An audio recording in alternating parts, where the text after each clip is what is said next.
Illegal construction Republic Bangla অনেকেই জানি illegal construction হতে পারে ইলিগাল, আমি চ্যালেঞ্জ করছি না।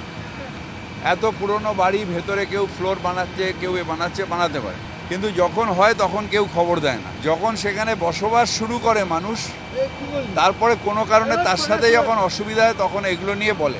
সুতরাং এটা আমার এক্ষুনি জানার কথা নয় যে কোনটা ইললিগাল আর কোনটা লিগাল, কারণ এগুলো সব পুরনো বাড়ি, 100 বছর 150 বছরের বাড়ি।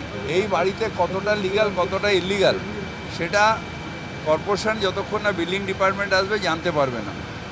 সুতরাং এটা নিয়েও আমরা যেহেতু কর্পোরেশনে যে মিটিংটা ডাকবো তাতে এটাও থাকবে যে যদি কেউ ফ্লোর করে তার মধ্যে আবার মেজানাইন ফ্লোর করে সেখানে যদি কোনো রকম বিপদ হয়, তাহলে দমকল যদি সেখানে ঢুকতে না পারে, তাহলে তো নিশ্চিতভাবে এটা চিন্তার বিষয়। যদি মিটিংয়ে জানতে পারেন যে ইলিগাল কনস্ট্রাকশন হয়েছে কি ব্যবস্থা